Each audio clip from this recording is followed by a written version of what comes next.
बिस्मिल्लाहिर्रहमानिर्रहीम। Welcome to online education 9th class biology chapter number 5 lecture number 3 cytokinesis and importance of mitosis. आज के इस lecture में हम डिस्कस करेंगे कि साइटोकाइनेसिस यानी साइटोप्लाज्म की तकसीम जो है वो किस तरह से होती है। एक जानवर के सेल का साइटोप्लाज्म किस तरह से तकसीम होता है, एक प्लांट सेल का साइटोप्लाज्म जो है वो अपने आप को किस तरह से तकसीम करता है। इसके अलावा आज के लेक्चर में हम डिस्कस करेंगे कि मिटोसिस की इम्पोर्टेंस क्या है, मिटोसिस की अहमियत क्या है, ये जानदारों की ज़िंदगी में क्या अहम किरदार अदा करती है, और मिटोसिस का अमल अगर इसमें कहीं से गलती हो जाती है, कोई एरर आ जाता है तो उसके क्या नतीजे हो सकते हैं, यानी मिटोसिस में गलती होने से क्या क्या नतीजे जो है वो जानदार को भुगतना पड़ सकते हैं। ये सब हम डिस्कस करेंगे आज के इस लेक्चर में। लेक्चर स्टार्ट करने से पहले थोड़ा सा अगर हम लास्ट लेक्चर का रिव्यू कर लें तो लास्ट लेक्चर में जो है वो हमने मिटोसिस की जो दो मराहल हैं जिसमें साइटोकाइनेसिस और कैरियोकाइनेसिस शामिल है उनको डिस्कस किया। कैरियोकाइनेसिस को हमने डिस्कस किया था, फिर इसके आगे 4 फेजेस को डिस्कस किया था।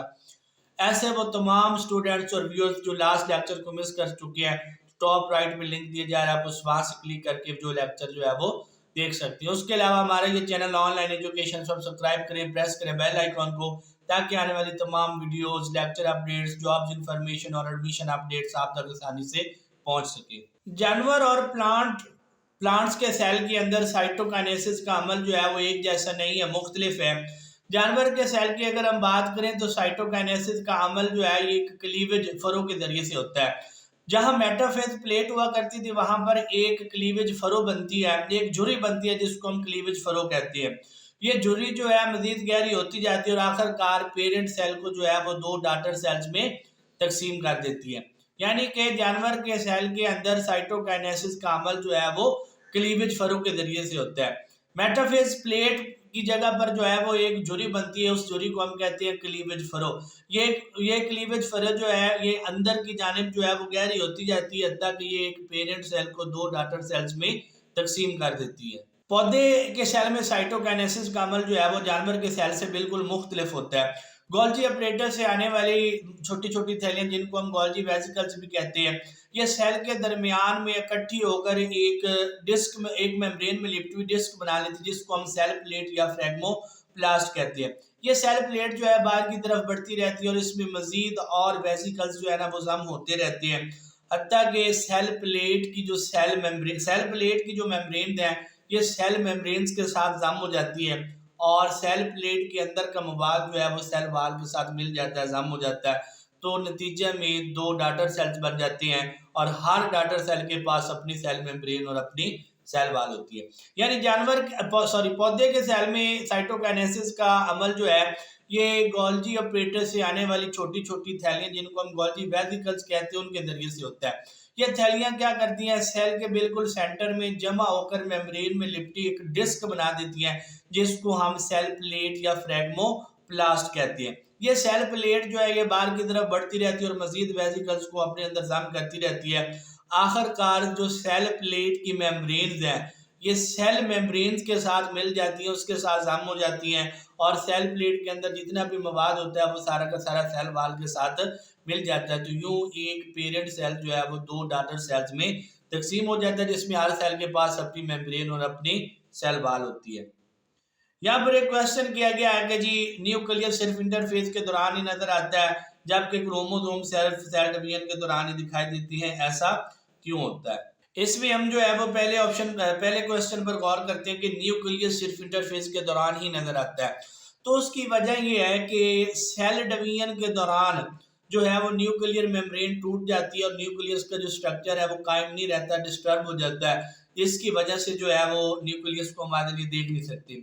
इंटरफेस के दौरान यानी जब सेल तकसीम नहीं हो रहा होता तो उस दौरान जो है न्यूक्लियर मेम्ब्रेन टूटी हुई नहीं होती तो न्यूक्लियस का स्ट्रक्चर जो है वो कायम होता है, इसलिए जो है वो हमें नजर आ जाते हैं। तो इंटरफेस में हमें न्यूक्लियस इसलिए नजर आता है कि न्यूक्लियर मेम्ब्रेन टूटी हुई नहीं होती और न्यूक्लियस का जो स्ट्रक्चर है वो बरकरार होता है, कायम होता है। जबकि सेल डिवीजन के दौरान न्यूक्लियर मेम्ब्रेन टूट जाती है और न्यूक्लियस जो है वो हमें नजर नहीं आता क्योंकि उसका स्ट्रक्चर जो है वो कायम नहीं होता, डिस्टर्ब हो जाता है। और क्रोमोसोम जो है ये हमें सेल डिवीजन के दौरान इसलिए नजर आते हैं कि जो क्रोमैटिन मटेरियल है ये सेल डिवीजन के दौरान सुकड़ कर जो है मोटे होकर जो है ना वो खास किस्म की शक्ल इख्तियार कर लेता है जिसको हम क्रोमोसोम कहते हैं। जब ये इंटरफेज में होते हैं तो ये बारीक धागा नुमा शक्ल में होते हैं जिसको हम क्रोमैटिन कहते हैं, तो वो विजिबल नहीं होते और पता भी नहीं चलता कि एक सिरा जो है वो क्रोमोसोम्स का किस तरफ है, दूसरा किस तरफ है। लेकिन जैसे ही सेल डिवीजन का आगाज होता है तो क्रोमोसोम्स अपने आप को कंडेंस करते हैं, मोटा करते हैं, जिसकी वजह से जो है ये विजिबल हो जाती हैं और आसानी के साथ जो है वो नजर आ जाती हैं। तो इसलिए जो है वो न्यूक्लियस जो है वो सिर्फ हम इंटरफेस के दौरान देख सकते हैं और क्रोमोसोम को सिर्फ और सिर्फ जो है वो हम सेल डिवीजन के दौरान देख सकते हैं। मिटोसिस की इंपॉर्टेंस की बात करें तो मिटोसिस की जो इम्पोर्टेंस है असल में इसमें क्रोमोसोम्स के सेट्स के कायम रहने की वजह से, यानी जब पेरेंट सेल दो डाटर सेल्स में तकसीम होता है तो हर डाटर सेल के पास नंबर ऑफ क्रोम्स वैसे ही होते हैं, उसकी तादाद उतनी ही रहती है जितनी कि एक पेरेंट सेल में थी। ये सबसे अहम खसूसियत है मिटोसिस की, कि इसमें नंबर ऑफ क्रोमोसोम जो है या क्रोमोसोम के जो सेट है वो कम नहीं होते, रिड्यूस नहीं होते, बल्कि बराबर रहते हैं जितने कि एक पेरेंट सेल में थे।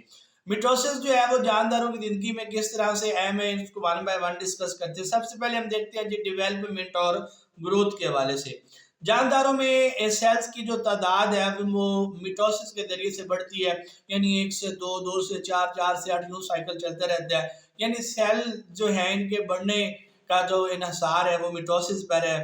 एक सिंगल सेल यानी जाइगोट जो है इससे मल्टी सेलुलर जिस्म का बन जाना और फिर नए बच्चे के अंदर नशोनुमा पाना जो है ये भी मिटोसिस की मिसाल है। ये पिक्चर में भी आप देख सकते हैं।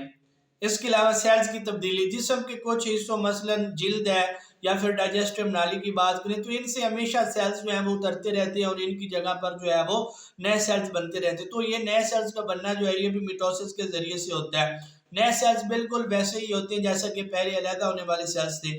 इसी तरीके से रेड ब्लड सेल्स की करें जिनका लाइफ स्पैन जो है वो ऑलमोस्ट 120 डेज या फिर 4 माह होता है, तो जब वो खत्म हो जाती हैं या डिस्टर्ब हो जाती हैं तो उनकी जगह जो है वो नए रेड ब्लड सेल्स बन जाते हैं, तो वो भी मिटोसिस के जरिए से ही बनते हैं। इसी तरीके से रीजनरेशन की अगर हम बात करें तो कुछ जानदार ऐसे हैं जो अपने जिस्म के हिस्सों को जो है वो दोबारा बना लेते हैं। मतलब अगर उनके जिस्म के हिस्से ज़ाया हो गए हैं तो वो मिटोसिस का अमल करके जो है वो अपने जिस्म के हिस्सों को जो है वो रीजनरेट कर लेते हैं, दोबारा बना लेते हैं। मसलन अगर हम इसमें ये बात करें सी स्टार की, तो सी स्टार जो है ये मिटोसिस करके अपने खोए हुए बाजुओं को जो है ये दोबारा रीजनरेट कर देती है। इसके अलावा ए सेक्सुअल रिप्रोडक्शन की बात करें तो कुछ जानदार जो हैं वो ए सेक्सुअल रिप्रोडक्शन के जरिए से बिल्कुल अपने जैसे जानदार पैदा करती है। तो इनमें ए सेक्सुअल रिप्रोडक्शन का होना जो है वो असल में मिटोसिस ही है। फॉर एग्जांपल हाइड्रा की अगर हम बात करें तो हाइड्रा जो है ये बडिंग करता है, यानी बर्ड्स के जरिए से जो है ये अपनी जो प्रोजनी है उसको बढ़ाता है, अपनी नस्ल को बढ़ाता है। तो ये एक तरह की ए सेक्सुअल रिप्रोडक्शन है। इस अमल के दौरान जो हाइड्रा है इसके जिस्म की सतह पर सेल्स में मिटोसिस होती है और सेल्स में मिटोसिस होती है, सेल्स का एक मजमूआ बन जाता है जिसको जो है वो हम बर्ड कहते हैं। बर्ड्स के अंदर मिटोसिस का अमल जारी रहता है और ये साइज में बढ़कर जो है वो एक मुकम्मल जानदार की शक्ल इख्तियार कर लेती है, यानी एक नए हाइड्रा के अंदर जो है ये तब्दील हो जाता है। इसी तरीके से पौधों में होने वाले जो है सेक्सुअल रिप्रोडक्शन जिसको हम वेजिटेटिव प्रोपेगेशन भी कहते हैं, उसके दौरान भी जो है ये मिटोसिस का अमल ही होता है। ये जैसे पिक्चर्स में भी दिखाया गया है। तो डेवलपमेंट और ग्रोथ के अंदर और उसके अलावा सेल्स की तब्दीली, रीजनरेशन और एसेक्सुअल रिप्रोडक्शन जो है ये सारी की सारी जो इम्पोर्टेंस है मिटोसिस की, ये सारी की सारी मिटोसिस के जरिए से ही जो है वकूअ पजीर होती हैं। मिटोसिस में गलतियां, बाज़ औक़ात ऐसे भी होता है कि वो सिग्नलिंग पाथवेज जिन्होंने मिटोसिस के अमल को स्टॉप करवाना होता है, इसको सिग्नल भेजनी होती है कि जो अब जो है वो आप सेल डिवीजन का अमल जो है वो रोक दें। तो ऐसे सिग्नलिंग पाथवेज किसी प्रॉब्लम्स की वजह से जो है वो कैरी आउट नहीं हो सकती, यानी सेल के अंदर जो चीज़ मौजूद होती है उनमें म्यूटेशन हो जाती है, यानी अचानक से डीएनए के अंदर तब्दीलियां आ जाने इसको हम म्यूटेशन कहते हैं। तो म्यूटेशन हो जाने की वजह से वो कोडिंग सिग्नल्स जिन्होंने आके जो है वो मिटोसिस के अमल को रोकना था, सेल को तकसीम होने से रोकना था, वो सिग्नल्स नहीं आते, जिसकी वजह से सेल को कंट्रोल प्रोग्राम नहीं मिलता और वो तकसीम होना जारी रखता है। तो इसका नतीजा क्या निकलता है कि वही नॉर्मल सेल्स साइज में बढ़कर जो है वो एबनॉर्मल सेल्स हो जाती है, यानी सेल्स की जो है वो एबनॉर्मल अफजाइश हो जाती है और उसकी तादाद उसके साइज में जो है वो इजाफा हो जाता है। तो इस तरह से सेल्स अनकंट्रोल्ड सेल डिवीजन जो है उसके नतीजे में जो चीज़ बनती है उसको हम रिसोलिया यानी ट्यूमर्स कहते हैं। असल में ये होते तो सेल्स ही हैं, लेकिन इनका साइज जो है वो गैर इरादी तौर पर बड़ा होता है, इनकी अफजाइश जो है वो बहुत ज़्यादा हो चुकी होती है, यानी बार बार सेल तकसीम हो के जो है वो अपने आप को जो है वो साइज में बहुत ज़्यादा बड़ा कर लेता है, जिसको हम रिसोलिया या फिर ट्यूमर्स कहते हैं। ये सेल्स के तकसीम होने की वजह से जो है वो जब तकसीम होना एक सेल जब तकसीम होना जारी रखता है तो उसके नतीजे में ट्यूमर्स यानी रिसोलिया बन जाती है। अगर तो ये ट्यूमर्स जहां पर बने हैं उसी जगह पर ही रहें जिस्म के अंदर तो ऐसे ट्यूमर्स को B9 ट्यूमर्स कहते हैं। लेकिन अगर ये ट्यूमर्स दूसरे करीबी टिश्यूज पर हमला कर देते तो इनको मैलिग्नेंट यानी कैंसरस टिश्यूज कहते हैं। तो बोर्ड के पेपर में अक्सर जो है ना ये क्वेश्चन पूछ लिया जाता है, तो स्टूडेंट्स इसको अच्छी तरीके से तैयार करेंगे। B9 ट्यूमर्स क्या होती हैं? ऐसे ट्यूमर्स जो जिस्म में वहीं पर रहें जहां पर वो डेवलप हुए बने, आगे पीछे मूव ना करें, तो उनको B9 ट्यूमर्स कहते हैं। और अगर ट्यूमर्स जो है वो दूसरे करीबी टिश्यूज पर हमला करते हैं तो ऐसे ट्यूमर्स को फिर हम मैलिग्नेंट यानी कैंसरस टिश्यूज कहते हैं, कैंसरस ट्यूमर्स कहते हैं।